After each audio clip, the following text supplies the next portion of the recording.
Bismillahirrahmanirrahim. Alhamdulillahirabbil alamin.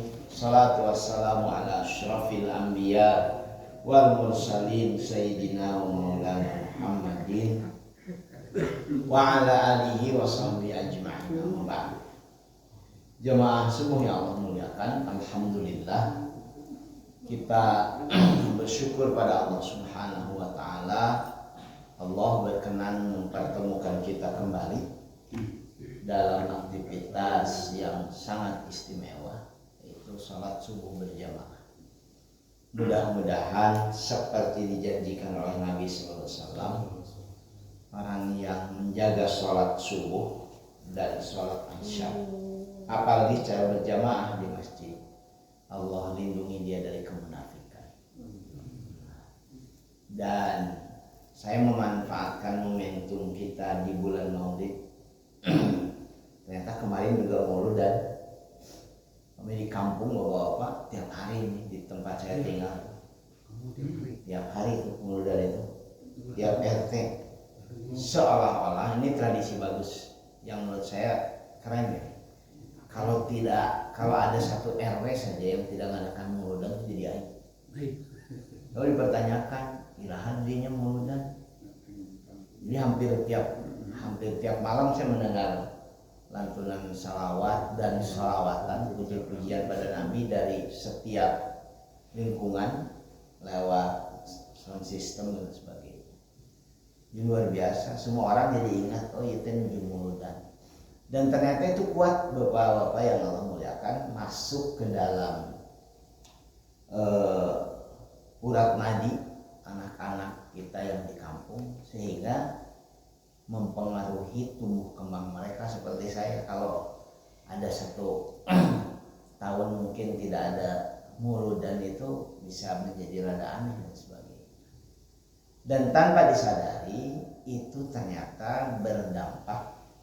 Saya baca beberapa tulisan di NO online, itu ada penelitian sosiologi psikologis terhadap masyarakat Islam pedesaan yang berbasis Islam ala NU yang akrab dengan salawatan dan sebagainya. Itu ternyata berdampak terhadap pembentukan karakter kecintaan pada Nabi. Jadi ada berbeda nih orang-orang yang akrab dengan budaya maulid dalam peringatan pengajian mereka sejak kecil, dengan yang katakanlah seperti sebagian besar kita di kota yang biasa saja dengan yang begitu, tidak terlalu akrab, sekali-kali ngadakan, sekali-kali tidak. Kalaupun ngadakannya seperti pengajian biasa dan sebagainya. Nah, ngaji kita adalah tentang mencintai Nabi SAW. Dan mencintai Nabi SAW itu ternyata bagian dari keimanan yang sempurna. Enggak sempurna iman seorang mukmin walaupun kalimatnya menggunakan tidak beriman, tapi maknanya adalah tidak sempurna keimanan seorang mukmin kalau tidak mencintai Nabi SAW. Jadi kita akan tadabbur Quran surat At-Taubah ayat ke-24. Jadi momentum maulid, mudah-mudahan sekali lagi kita termasuk yang diakui sebagai umat Nabi SAW. Dan itu kalau membaca hadis-hadis yang saya baca, dan saya yakin sebagian besar kita sudah membacanya, penting ternyata Pak, keyakinan bahwa kita menjadi umat Nabi SAW itu terutama nanti setelah Allah kumpulkan kita di pengadilan ilahi dengan kesalahan, kekeliruan, kemaksiatan yang pernah kita lakukan masing-masing. Meyakini sebagai umat Nabi itu membuat keyakinan bahwa insya Allah Nabi tidak mungkin akan melupakan, apalagi meninggalkan kita di sana. Mari kita lihat. Saya ingin masuk dengan ajakan ini dari kitab yang saya baca dalam 2 hari. Periksalah kecintaan kita orang beriman kepada Nabi dan kemudian bandingkan. Kenapa dibandingkan? Ayat yang akan kita baca. A'udzu billahi minasyaitonir rajim. Qul in kana aba'ukum wa abna'ukum wa ikhwanukum wa azwajukum wa ashiratukum wa amwalu taraftumuha wa tijaratun tahshawna kasadaha wa masakinu tardawnaha ahabba ilaikum minallahi wa rasulihi wa jihadin fi sabilihi fatarabbasu hatta ya'tiyallahu bi amri wallahu la yahdil qaumal fasiqin. Ini akan kita tadabburi, kita eksplorasi, kita coba untuk memahaminya dalam konteks kecintaan pada Nabi sallallahu alaihi wasallam. Sampaikan oleh Muhammad, katakanlah jika orang tua kalian. Nanti kalau lihat di Al-Qur'annya biasanya diterjemahkan jika ayah-ayah kalian. Bahasa Al-Qur'an, bahasa Arab secara umum menyebut orang tua itu dengan simbol ayah saja. Sama seperti secara umum ketika kita mengucapkan Assalamualaikum kepada halayak ramai, masyarakat secara umum menggunakan kata Assalamualaikum saja, tidak Assalamualaikum, misalkan Assalamualaikum. Karena ketika menyebutkan secara umum kepada laki-laki itu mencakup secara umum kepada semua orang. Begitu juga maknanya. Katakanlah jika orang tua kalian dan anak-anak kalian dan saudara-saudara kalian, pasangan kalian, keluarga kalian, kekayaan yang kalian usahakan, bisnis yang kalian takut akan menjadi rugi, serta tempat tinggal yang kalian sukai, rumah-rumah kalian adalah lebih kalian cintai, ahabba ilaikum, lebih kalian cintai dari Allah dan Rasulnya serta jihad berjuang di jalan Allah, fatarabbasu, maka tunggulah sampai Allah ya'tiyallahu bi amri, mendatangkan keputusannya. Wallahu yahdil qaumal fasikin, dan Allah tidak akan memberikan petunjuk kepada orang-orang yang fasik. Saya tidak sedang menjelaskan tafsirnya, sedang menjelaskan ayat ini dari aspek tadabbur pemahaman pada kita. Ayat ini secara eksplisit mempertanyakan, jangan-jangan kita lebih mencintai yang selain Allah dan Rasulnya seperti dipertanyakan dalam ayat ini.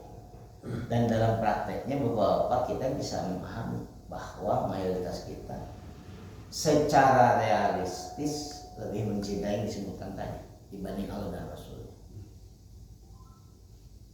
Kita lebih khawatir nggak punya duit daripada kehilangan keridhaan Allah Subhanahu wa Ta'ala. Kita lebih khawatir anak kita mengalami hal yang tidak menyenangkan ketimbang misalkan ada yang mencaci maki menghina Rasul sallallahu alaihi wasallam. Kita lebih khawatir terhadap karir kita, terhadap perkembangan bisnis kita, daripada harus memperjuangkan supaya Allah dan Rasulnya tetap mendapatkan tempat mulia dalam kehidupan keseharian kita. Dan ayat ini menyebutkan kalau ternyata itu terjadi, maka secara implisit kalian masuk kategori orang-orang fasik yang tidak akan mendapatkan hidayah Allah Subhanahu wa Ta'ala. Jadi ternyata salah satu makna fasik dalam ayat ini adalah orang-orang yang menomor berapa ya? Mungkin menomor 20 kan Allah dan Rasul. Kalau diurutkan kurang lebih ada 7 8. Jadi menomor sekian kan Allah dan Rasul. Dan ini kalau direnunginya Pak, kalau dalam istilah bahasa Arab tasawuf itu tihumulil ardi, dibawa ke dalam kedalaman bumi, direnungkan. Ini kita lakukan. Toh-tohan orang ngelaan budak orang, keluarga orang, bisnis kita, pekerjaan kita, penghasilan kita, daripada toh-tohan ngelaan Allah dan Rasul. Dalam konteks kecintaan pada Nabi, ini menjadi hal yang penting sebagai tolok ukur. Karena itulah kemudian kecintaan pada Nabi itu, ya maksudnya Allah muliakan, harus terus-menerus dipelihara. Saya kan atau kita sering mendengar ungkapan bahwa cinta itu bisa luntur oleh perjalanan waktu. Bahkan ada ungkapan yang sangat terkenal di tengah-tengah kita. Kalau ada uang, abang itu aku sayang. Kalau tidak ada uang, sayang kepada abang pun menghilang. Banyak itu bapak-bapak yang, mohon maaf ya, di sini tidak terjadi lah mungkin. Banyak bapak-bapak yang setelah pensiun tidak produktif, itu penuh kekhawatiran hidupnya. Karena ternyata perlakuan istrinya, perlakuan keluarganya berbeda dengan ketika dia masih produktif. Saya sempat dicurhatin begitu. Nah, ustadznya abdi teh pun wajah teh jadi sok rada tarik eta mah heuras. Benten kapungkur nuju abdi gagah kene. Ya wajar. Kalau semakin hari semakin berkurang, karena hubungan kita dengan manusia itu dipengaruhi oleh banyak faktor, dan faktor yang paling penting itu adalah materi. Ini kan terjadi bukan cuma kepada kita. Rumah tangga Nabi di Madinah dalam Quran surat Al-Ahzab itu pernah mengalami hal yang demikian mengkhawatirkan, sampai Nabi, ini memang perbedaan para ulama tafsir, sampai Nabi pernah menceraikan 2 istrinya. Dalam penjelasan sebagai ulama tafsir, dalam penjelasan yang lain Nabi mengancam menceraikan beberapa istrinya. Ketika pembagian ghanimah harta rampasan perang, ternyata istri-istrinya nggak kebagian, dan mereka sempat protes, dimuat dalam Al-Quran. Kalau pakai bahasa kita sekarang, ai batur kebagi menyabdi itu. Saya merasa apa yang terjadi pada Nabi itu dulu susah bagi mengerti, kok bisa ya istri Nabi. Ya Allah, istri Ustaz juga begitu. Nah, apa batur bagian ibu itu? Susah tuh menjawabnya. Untung bisa dijelaskan karena proses yang lama, kebersamaan yang lama. Oh, berarti ini nggak bisa sebagai. Nabi pernah mengalami konflik.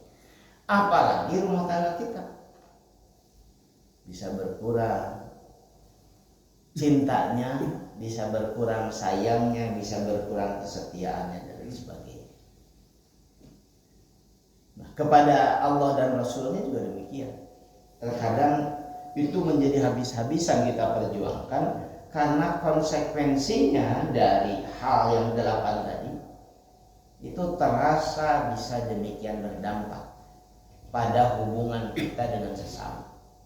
Sementara Allah dan Rasulnya kan bukan sosok yang seperti kita berinteraksi begini. Karena itulah sekali lagi periksa kecintaan kita pada Nabi. Kalau sekali-kali muncul katakanlah seperti yang disitir dalam ayat ini, beristighfarlah. Karena itu penting terus-menerus diingatkan supaya terjaga, terpelihara cinta kita pada Nabi. Orang-orang alumni pesantren saja Pak bisa menjadi sosok-sosok yang dalam tanda kutip ya mengkritisi Nabi. Padahal Nabi itu nggak bisa dikritisi. Kenapa nggak bisa dikritisi? Wa ma yantiqu anil hawa in huwa illa wahyu yuha. Tidak ada yang dia sampaikan kecuali wahyu. Saya meyakini itu. Jadi kalau sekarang ada di antara bapak-bapak yang tidak sampai pada keyakinan itu, perbaiki keyakinan itu. Saya ngajak itu. Gak bisa dikritisi.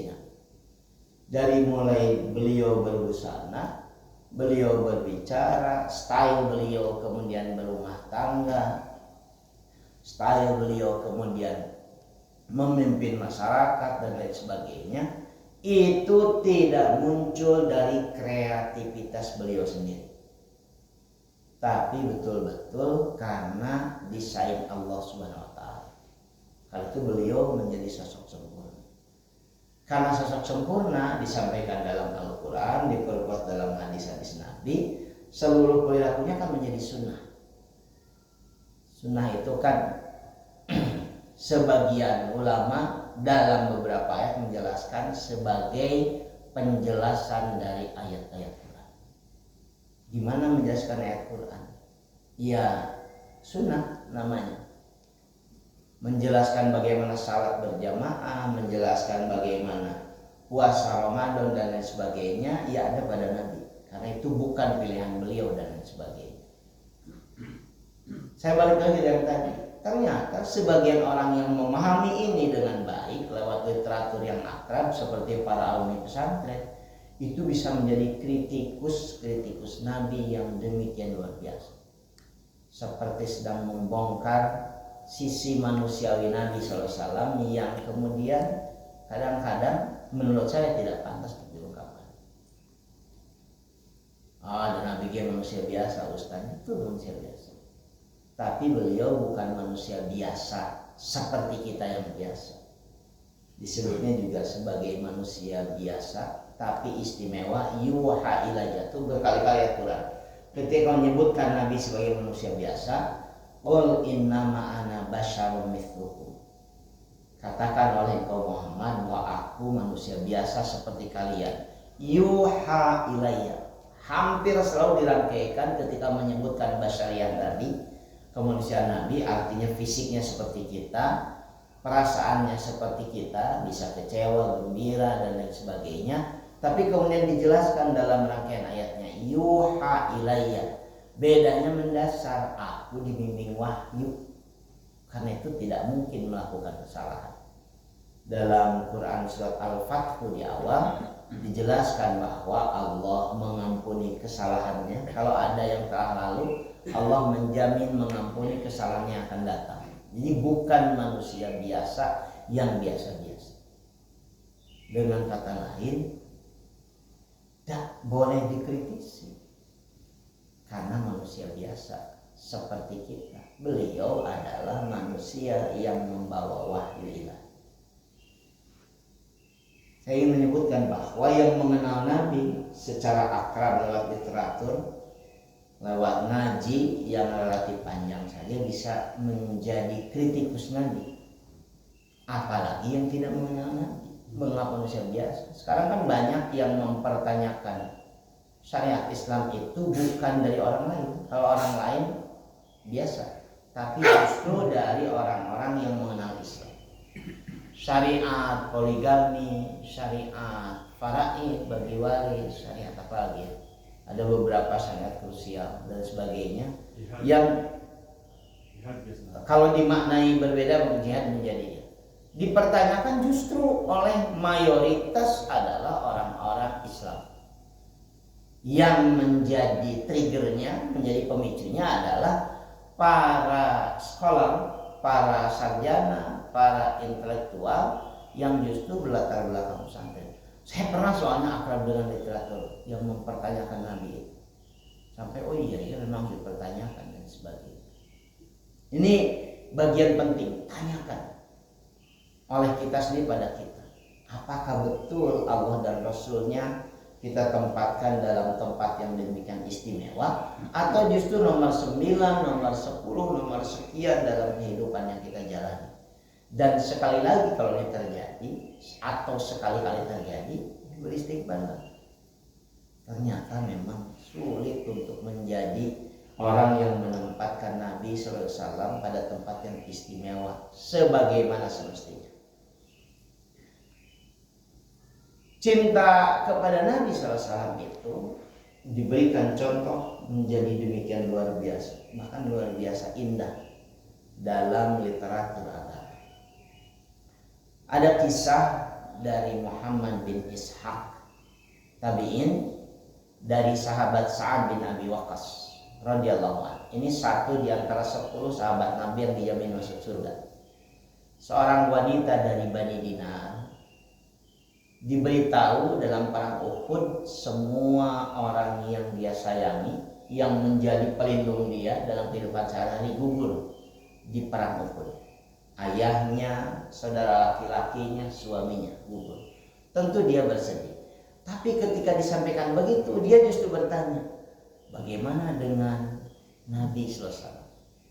Wa kaifa bi Muhammad sallallahu alaihi wasallam? Apa yang terjadi? Kemudian orang-orang menjawab, beliau baik-baik saja. Beliau memang sempat terluka karena semua orang sempat mengira Nabi itu meninggal dunia. Muhammad mat, itu kan yang membuat dalam perang Uhud itu dianggap orang-orang Islam kalah karena ada yang berteriak dengan sangat keras, Muhammad mat, Muhammad mati, jatuh terjengkang, giginya patah, helmnya pecah. Dan ketika kemudian dikatakan orang bahwa Muhammad baik-baik saja, dia kemudian minta izin ingin segera bertemu dengan Nabi. Ketika melihat Nabi baik-baik saja, walaupun dapat luka dalam perang yang suaminya, ayahnya, adik, kakak laki-lakinya, 4 orang anggota keluarga yang sangat berpengaruh dalam hidupnya gugur, dia kemudian mengatakan begini, kullu musibah ba'daka jalal. Pendek jalan, karena kalau panjang berbeda maknanya. Kullu musibatin ba'daka jalal. Seluruh yang menimpa selain kepada engkau ya Rasul ringan. Artinya yang menimpa dia itu kecil. Kematian suami, kematian ayah, kematian adik, kematian kakak, kecil, jalal. Kalau kematian pada Nabi itu sangat besar. Dan itu menjadi jawaban, dan saya jelaskan di sini. Kenapa Nabi meninggal hari Senin dimakamkan hari Rabu? Kan sempat menjadi pertanyaan besar. Kan Nabi yang memerintahkan kalau kematian terjadi segeralah kemudian dimakamkan. Itu kan hadis Nabi. Nah ini baterai.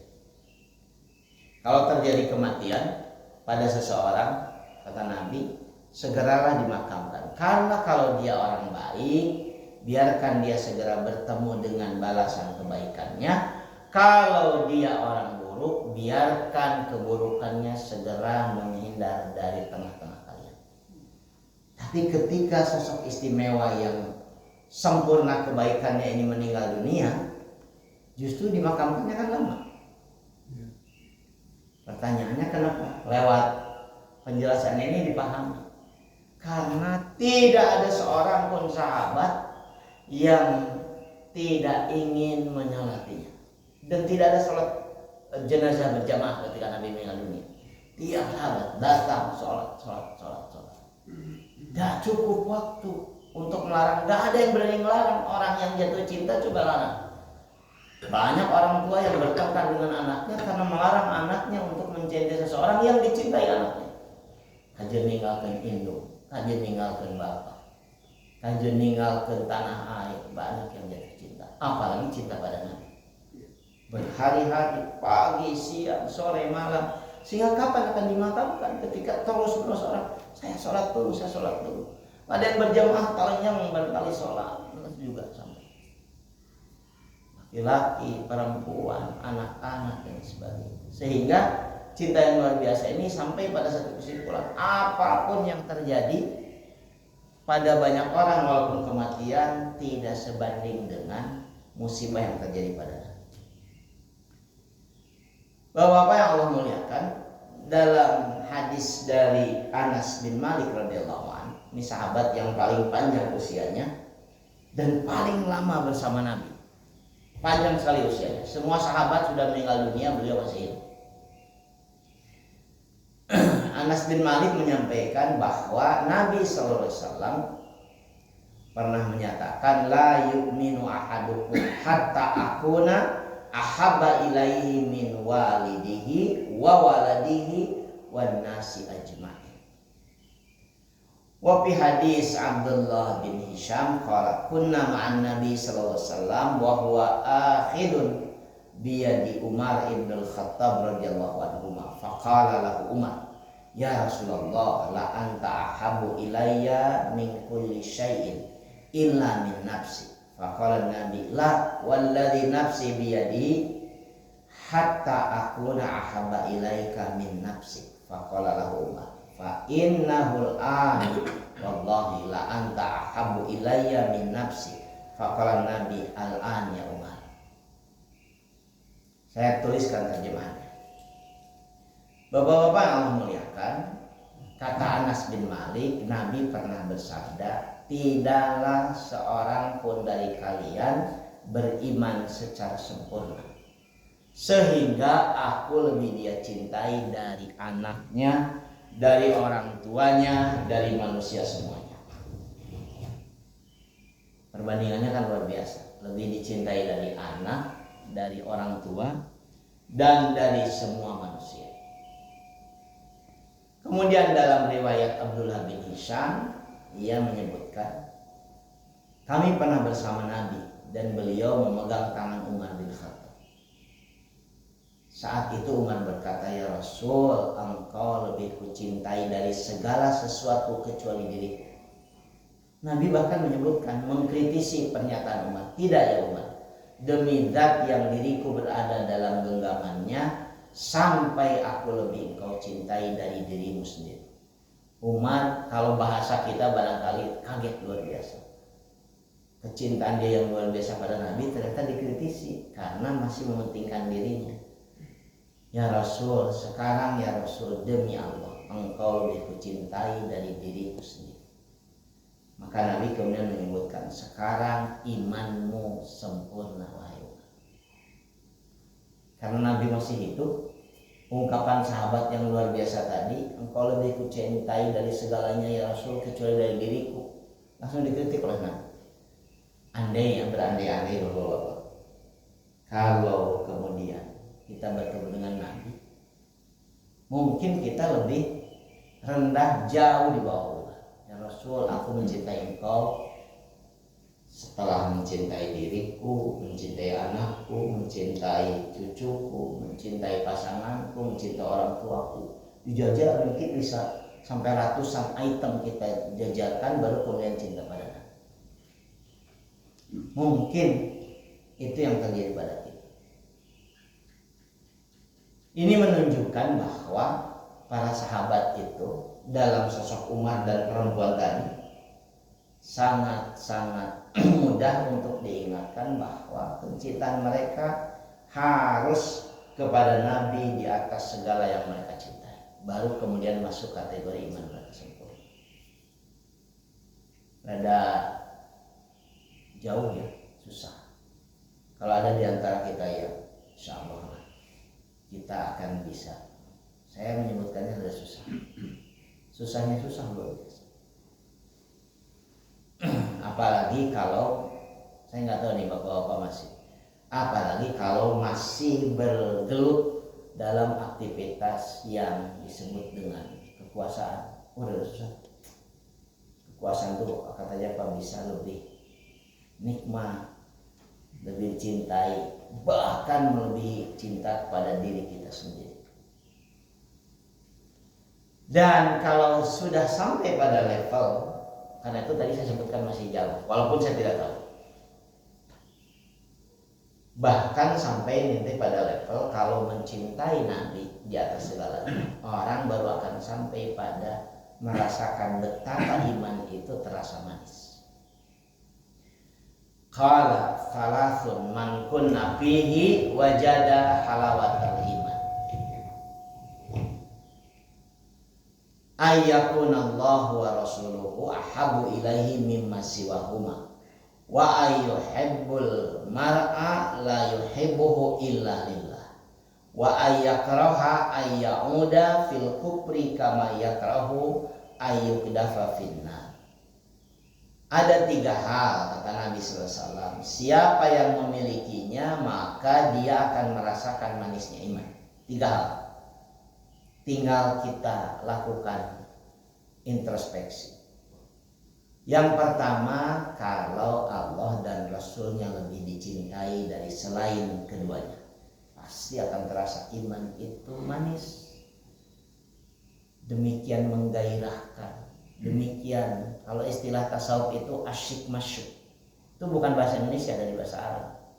Jarang digunakan, kecuali sebagian besar digunakan dalam literatur tasawuf. Asyik masuk itu apa ya? Asyik itu kan dari kata syauqun, rindu. Itu interaksi dengan Allah itu bisa melupakan semua hal, sehingga mereka tidak peduli pada diri sendiri. Allah dan Rasulnya lebih dicintai dari selain keduanya. Yang kedua, wa ayyuhibbal mar'a la yuhibbu illa lillah. Mencintai seseorang semata-mata karena Allah. Mencintai seseorang semata-mata karena Allah. Kalau bukan karena Allah, ya tidak akan mencintai seseorang. Kan ada ungkapan begini, Pak. Cintai Allah dan Rasulnya 100%. Tapi ungkapan itu tidak berarti cintai selain Allah dan Rasulnya 10%, misalkan, tidak. Nanti kalau kita kemudian memahami literatur agama, literatur fikih lah, kalau itu mencintai pekerjaan harus 100%. Bil itqan dalam hadis-hadis fikih tentang pekerjaan. Mencintai keluarga juga 100%. Mencintai anak, cintai istri. Nanti mungkin muncul pertanyaan, kan Allah 100%. Kalau Allah 100% kan nggak tersisa yang lain. Justru karena mencintai Allah 100%, kita melaksanakan perintah Allah, mencintai keluarga kita, menyayangi orang-orang sekitar kita, menikmati kontribusi hidup kita dalam kehidupan yang kita lakukan, itu juga 100%. Serius. Karena kecintaan kita pada Allah dan Rasul. Mencintai seseorang karena Allah. Dan yang ketiga, wa ayyakraha ayyauda fil kufri, membenci kembali kepada kekufuran, akrab dengan kekufuran, akrab dengan kemaksiatan, seperti bencinya dia dilemparkan ke dalam neraka.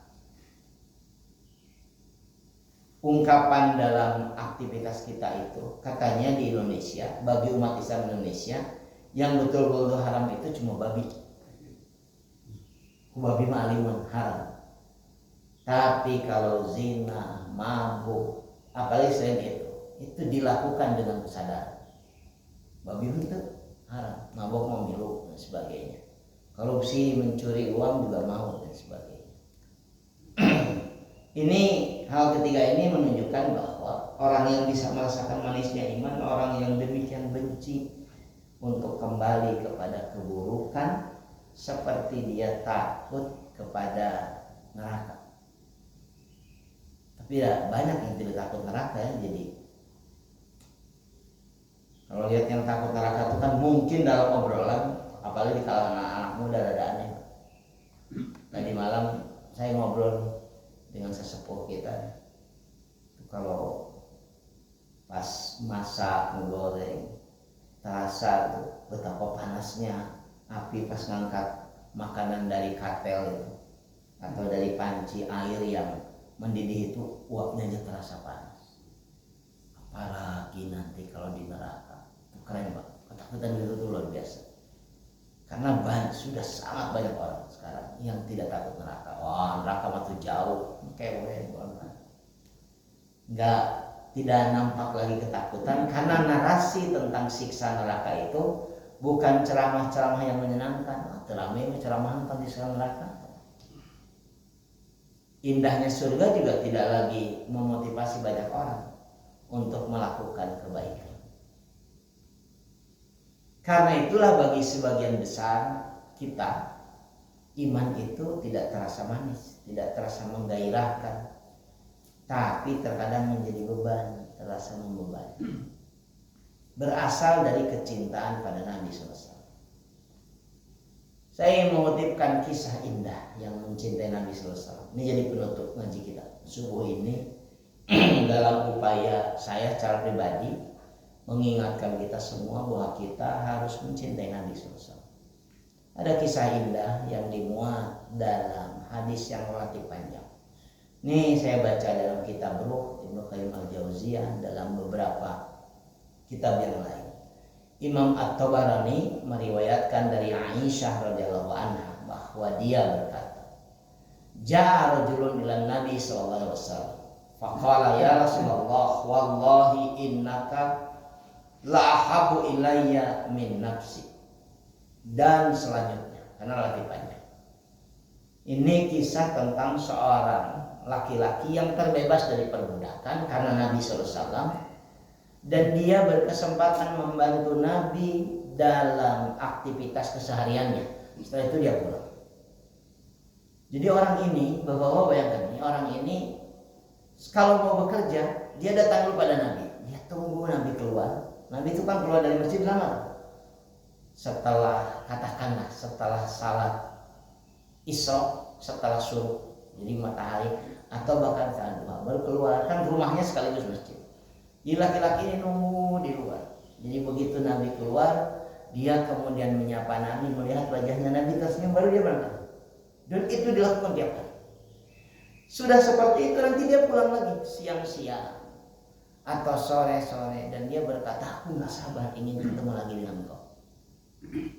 Dalam satu riwayat namanya kalau salah Tukban, Tauban dan sebagainya. Dalam riwayat yang lain hanya disebutkan seorang laki-laki saja. Dan perilaku itu hanya dia di antara banyak sahabat yang balik nanti datang lagi hanya untuk melihat Nabi, kemudian dia pergi. Jadi dia sampaikan seperti itu. Orang ini menyebutkan, engkau ya Rasul lebih kucintai dari keluargaku, dari hartaku selain dari diriku. Dan sungguh engkau juga lebih kucintai dari anak-anak. Sesungguhnya ketika aku di rumah, aku ingat padamu. Aku gak sabar untuk segera bertemu denganmu, untuk mengetahui keadaan. Dan jika aku ingat nanti aku akan meninggal dunia, engkau pun akan meninggal dunia, aku sedih luar biasa. Karena engkau kalau nanti masuk surga akan ditempatkan di tempat yang demikian tinggi bersama para nabi. Beda level. Sedangkan aku, bagaimana kalaupun aku masuk surga, tidak mungkin aku bersama engkau. Levelnya jauh. Bagaimana aku bisa tetap melihatmu? Sedih, nangis orang ini menyampaikan itu. Jibril kemudian turun pada Nabi sallallahu alaihi wasallam dan menyampaikan ayat ini. Wa may yuti'illaha war rasul fa ulaika ma'al ladzina an'ama Allahu 'alaihim minan nabiyyin was-siddiqin wasyuhada'i was-salihin wa hasuna ulaika rafiqa. Siapapun yang taat pada Allah dan Rasulnya, mereka akan bersama dengan orang-orang yang telah Allah anugerahi nikmat kepada mereka, para nabi, para siddiqin, orang-orang yang syahid, orang-orang salih, dan merekalah sebaik-baik teman. Ketika hadis ini sampai pada sahabat Anas bin Malik yang menyertai Nabi, kata Anas bin Malik, tidak pernah dalam hidupku ada hal yang lebih menggembirakan kecuali dengan hadis itu. Kenapa? Karena hadis itu memberikan keyakinan padaku, orang biasa, rakyat kebanyakan akan berkumpul bersama yang dicintai, yang levelnya jauh lebih tinggi. Surganya surga Firdaus. Kalau kita bawa ditakdirkan masuk surga, mungkin surga kita tuh emperan. Tapi seemper-emperannya surga.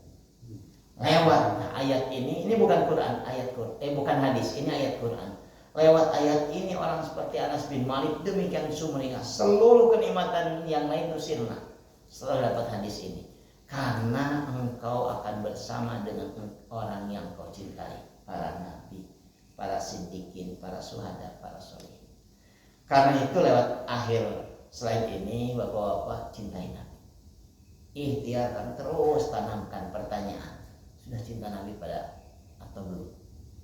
Dan salah satu caranya dalam kitab yang saya baca tadi malam, adalah dengan berikhtiar melaksanakan anjuran Nabi, sunnahnya sesuai kapasitas yang kita miliki.